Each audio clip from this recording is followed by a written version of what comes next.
Today on CityCast Nashville, the Tennessee legislature just wrapped, and we're digging into the good, the bad, and the ugly. Joining us is editor-in-chief of the Tennessee Lookout, Holly McCall, and our executive producer, Whitney Pastorek, to break it all down from the good bills that passed to petty drama and everything that made us do a double take. It's Monday, April 28th. I'm your host, Marie Cecile Anderson, and this is what Nashville's talking about.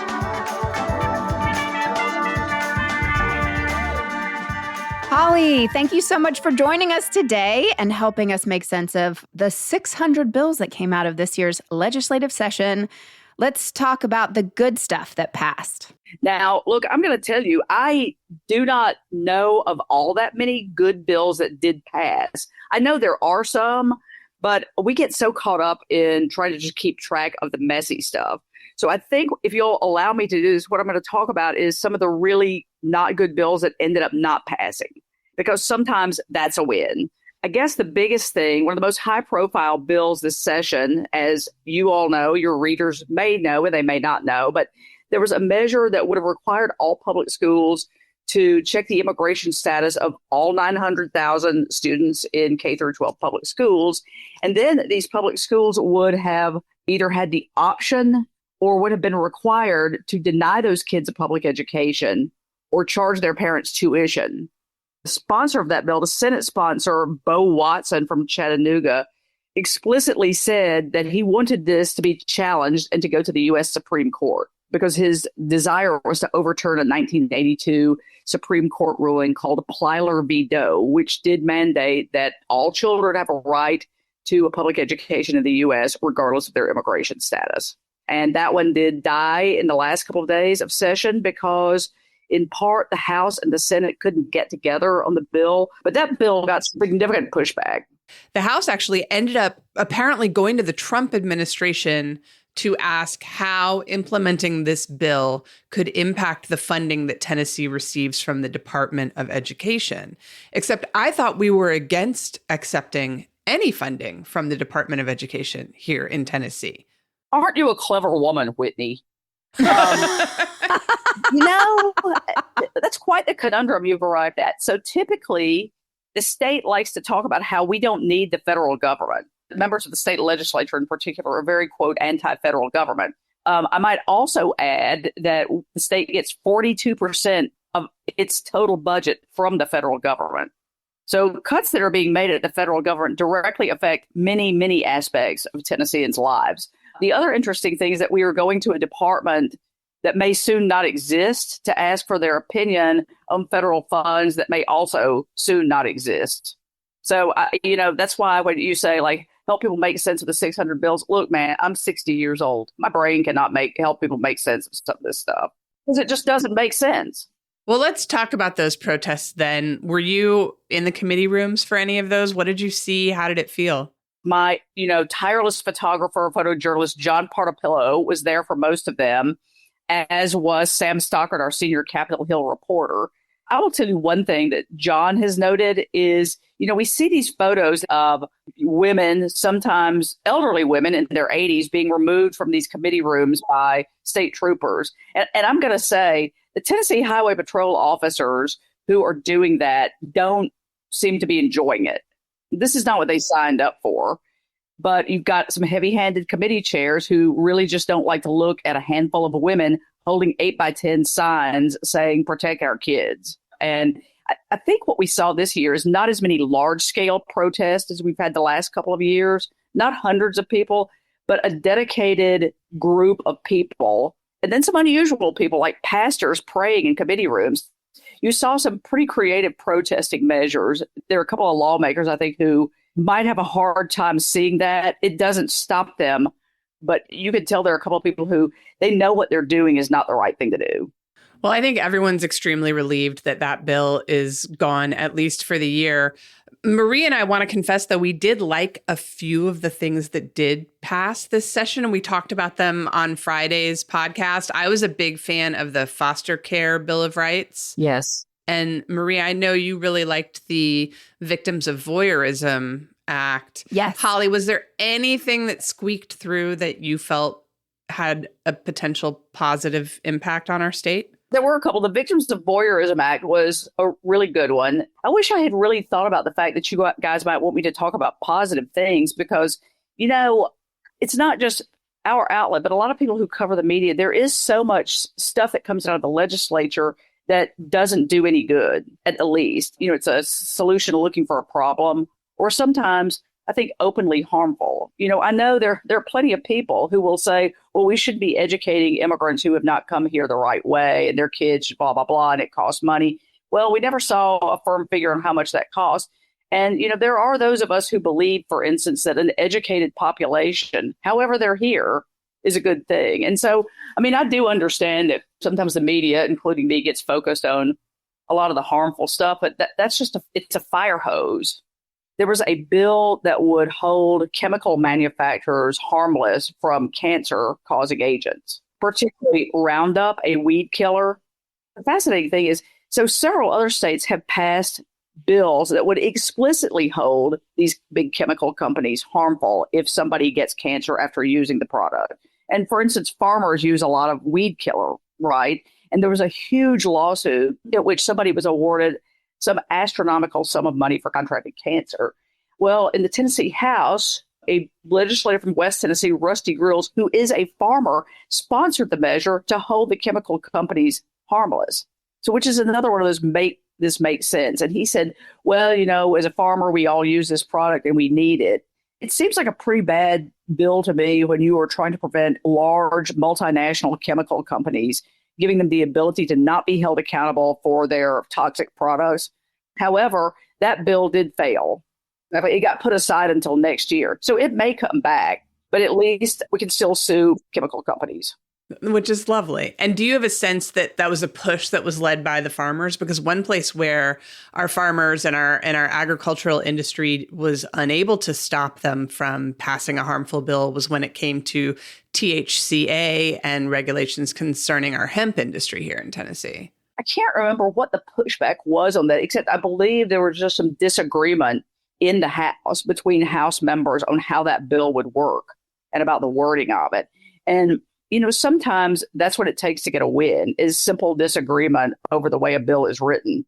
Were you there for the hemp discussion at all? I think something that really stood out to me in watching that was this notion that they're putting a law in the books to make something illegal in Tennessee that is actually federally legal.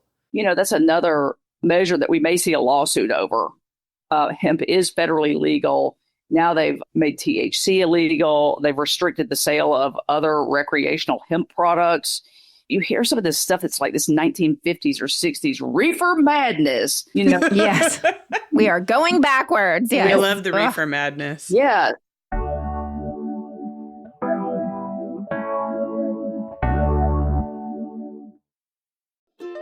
You know what wins Mother's Day every single time? A thoughtful gift that makes your mama cry, but like in a good way. That's why this year I'm giving my mom the Aura digital frame fully preloaded with all those perfectly imperfect photos that only a mother could love. We're talking grainy vacation pics, childhood birthday parties, random selfies from group chats, and even 30-second videos. Aura makes it so easy. You just plug it in, use the app, and boom, instant slideshow. And don't even get me started on the Carver Mat frame. It looks so sleek and professional. The photos look like real prints. It displays in true color, has smart photo cropping, automatically adjusts to the room's light, and even turns off at night to save energy. Aura has a great deal for Mother's Day. For a limited time, listeners can save on the perfect gift by visiting auraframes.com to get $35 off plus free shipping on their best-selling Carver Mat frame. That's auraframes.com. Promo code CityCast. Support the show by mentioning us at checkout. Terms and conditions apply. Well, while we're on the topic, what were some of the other potentially harmful bills that passed that stood out to you, Holly? There were a number of anti-immigration bills. Now, some of this started in the special session. If we want to roll things back just a little bit further, you all might remember that there was a special session in January after the legislature had already convened. And it was initially supposed to be about school vouchers, but also Governor Bill Lee added to that special session a bunch of anti-immigration measures. So after they passed these bills in special session with immigration, like you kind of wondered, like, well, what other damage can they do? And as it turned out, there was quite a bit. The special session had a bill that would criminalize elected officials who vote to make their cities sanctuary cities. And that's a clearly unconstitutional measure. Tennessee has not permitted sanctuary cities since 2018. So it's both harmful and stupid at the same time. Right. And we talked about this at the time. That's one of those bills that feels like it's potentially just aimed straight at Nashville. My take on it was that it was intending to frighten our local elected officials into some sort of submission. Yeah.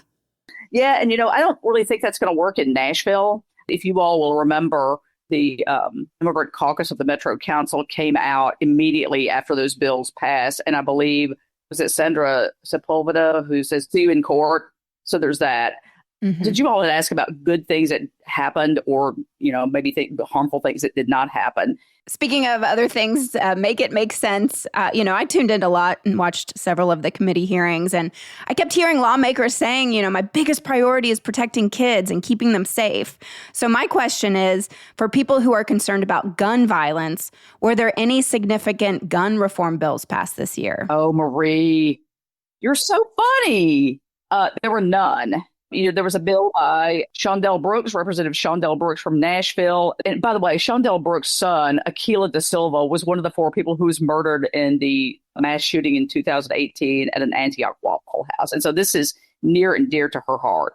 She had sponsored a measure that said that if somebody has been in a psychiatric or a mental health hospital, if they have been committed, that their weapons have to be taken away from them.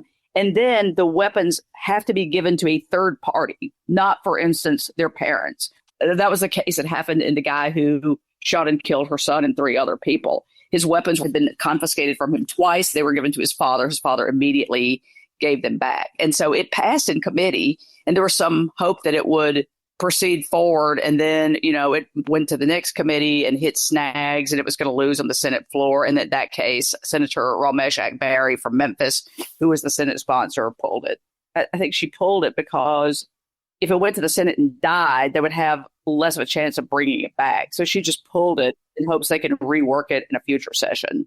I know there was some concern around that one, too, about how it might prevent people who do need help from seeking it, because it could end with them getting their guns taken away. So hopefully they'll have some chance to look at that over the course of the year and come up with a better version. Another thing similar to that it occurs to me also did not pass was we had Paige Flager on the show from WPLN talking about the third-party gun surrender forms and simple changes that could have been made to make that process more streamlined for everybody. And that also got canned. Right.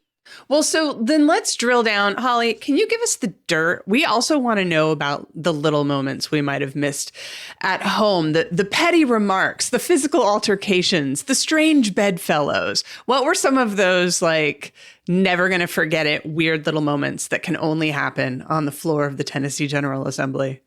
Probably the biggest one of those this year was when Representative Andrew Farmer, a Sevierville Republican, and Representative Justin Pearson, a Memphis Democrat, got into it. And the setting for that is that Representative Pearson's brother committed suicide, shot himself it was either late November or early December. And the family, as you might understand, has been having a very difficult time with that. And Representative Pearson took some time out of session to work from home. So he was not on the House floor. He was talking about one of these gun bills about making, things safer. And Farmer clapped back with something about, well, we have been working while you've been sitting in Memphis. And Justin Pearson, I think he's an emotional person, but he's not rash. And he jumped up and ran over there and got in Farmer's face. And so as somebody who lost my brother last year, I do understand that sensitivity pretty freshly. But for context, this is the continuance of a beef that started 2 years ago when Representative Pearson and Representative Justin Jones were expelled from the House. And if you all can follow with me to this, at the time, Representative Farmer was very condescending. And I just don't know any other way to put it during his remarks. And, at the end of his comments then, I remember Representative Pearson stood in the well of the House and just looked around and said, you heard how he talked to me. Would you like to be talked that way? The strange bedfellows is Representative Afton Bain from Nashville. She's a pretty liberal Democrat, and she has managed to get along really well with some pretty far right Republicans. And I've had a couple of Republican lawmakers say to me, I don't agree with her on everything, but I'm happy to work with her because she brings some common sense bills forward. For instance, she's been pushing ending the grocery tax. And then she had a bill they called Pot for Potholes, which is another common sense. They were like, hey, let's legalize pot because every state around us is making bank on this. And let's use the money we get to fix roads. That failed.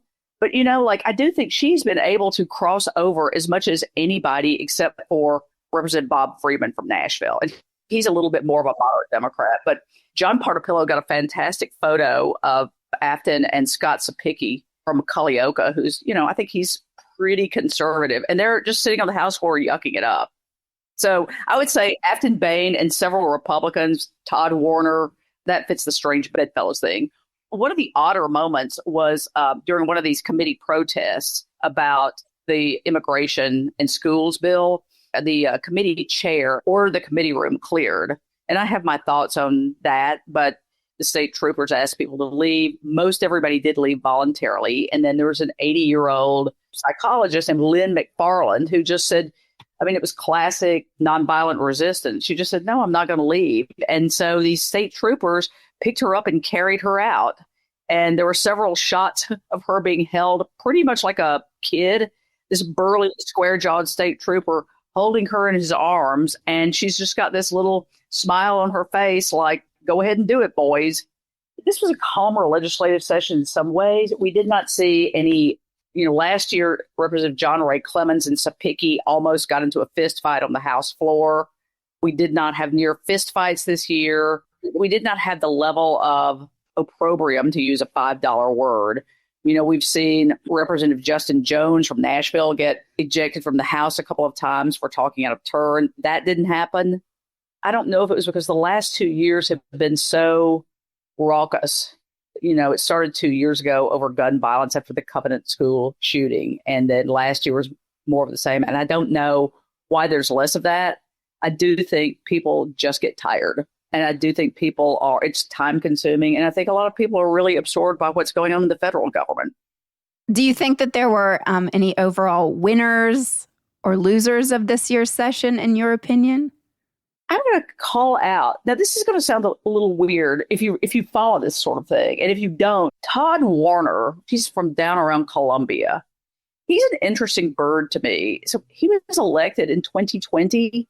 And his office was raided by the FBI before he was even sworn in. And it was part of that whole Glenn Cassida, Phoenix Solutions hoo-ha. And by the way, that trial is going on. Oh, we're going to talk about it. Okay.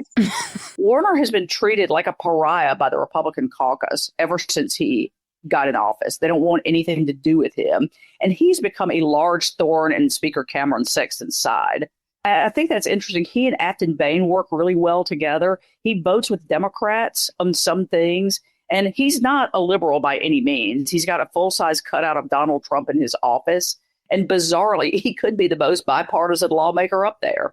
That makes me think of another Todd, Senator Todd Gardenhire from out round Chattanooga way, who we saw as a staunch opponent of the undocumented students bill to the point where he was in tears. And he was also, I believe, responsible for pushing back aggressively against Nashville International Airport being renamed Donald Trump International Airport. So to me, he's kind of an unexpected character this year, for sure. Yeah, he's an interesting bird. I remember it's probably been about 6 or 8 years. He was very much into pushing legislation that would be considered homophobic or anti-LGBTQ. And that is when I first became aware of him. It could have been 10 years ago. I don't remember because he's been there for a while. But he is a very staunch supporter of immigrants. And I don't know what that is about. But he pushes back on almost every poor anti-immigrant or anti-immigration bill. He is a man of faith. And a lot of people say that. It's easy to say that. But I think he really does have a conscience and a heart for kids in particular. He also pushed back on an amendment. It's going to be a constitutional amendment that would allow judges to automatically deny bail for 73 different crimes. They're serious crimes, but the right to bail, pretrial release is pretty entrenched. And Gardenhire has pushed back on that for years. All right. Well, we talked about the undocumented student public education bill as something that's likely to return. What other zombie bills might we see popping their heads up? The chemical company bill, that's definitely going to come back. What other zombie bills are going to come back? Oh, Memphis schools. So if your listeners are mostly in Nashville, they might not be aware of this, but there was a last minute push with like a week or two left in the session for the state to take over Memphis at Shelby County schools. And that one failed to get through. The state wants to be able to appoint their board and basically let locals have no control over that. And that one failed also in the last day. But, the legislature seems to have turned their sights from Nashville. They were very focused on Nashville a couple of sessions ago, and now it's on Memphis. And so I imagine that one will come back. Last thing, can you quickly give us your read on the Glenn Cassida and Cade Cothran trial? I know you've been sitting in for the first few days. Every day, and Sam Stockard and I are tag teaming that one. So he's taking morning shifts and I'm taking afternoon shifts. My read is that, first of all, like Glenn Cassida has got one of the best criminal defense attorneys in the state, Ed Yarbrough, who is a former U.S. attorney. And to listen to his opening statement, it's like pearls or like drops of gold from his mouth. Cade Cothran's legal team is not nearly as polished. And just sitting in the first few days, I'm thinking about, if I'm a juror, this case does not sound like much to me. So those of us who are really into this and have followed this for years, and, it's this shady company, and Glenn Cassida and former Representative Robin Smith lured these lawmakers into spending money, and they didn't know who was behind the company. And that has become clear from some of the initial witnesses who have said, if I had known that Cade Cothran and Glenn Cassida were actually doing this business, in no way would I have used them. One called it a very corrupted way. Representative Jay Reedy from Aaron said it was a very corrupted way of doing business. But again, we're only a few days into what is likely to be a 4-week trial. And I sat through jury selection, and I'm thinking, man, if I were a Joe juror who's not into politics, this case just sounds like some business disagreement to me. And I would not be shocked. I'm going to put it out here right now. I would not be shocked if Glenn Cassida definitely does not get convicted. And I actually wouldn't be shocked if Cade Cothran doesn't either. Well, it was interesting how they handled jury selection. The lawyers for the defense I read were kicking potential jurors off if they admitted to following things like the Tennessee holler. Like, I'm sorry, you know too much, you must go now. So that could underscore your point, Holly.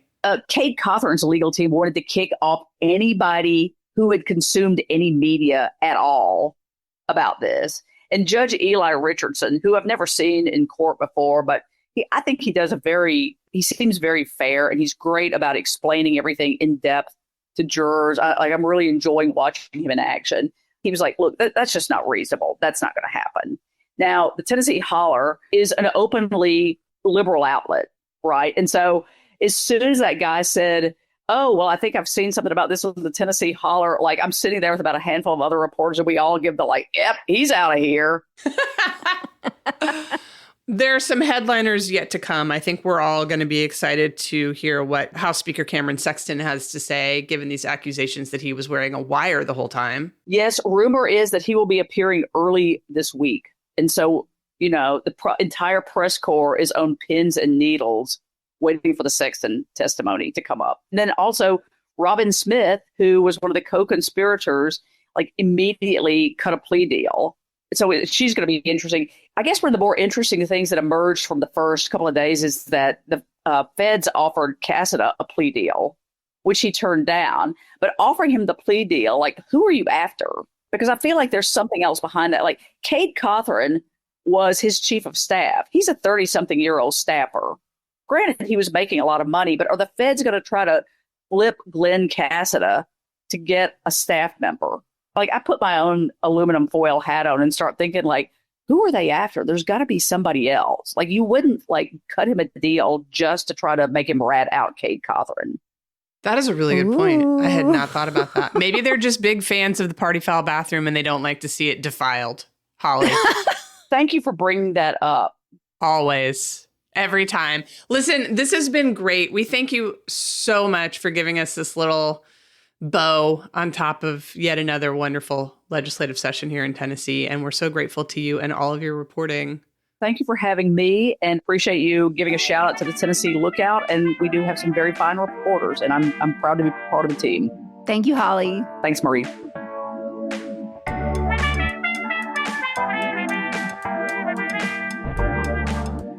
That's all for today here on CityCast Nashville. If you enjoyed the show, why not tell your friends? Rate the show, leave us a review, and subscribe to our Hey Nashville newsletter. We'll be back tomorrow morning with more news from around the city. Toodles!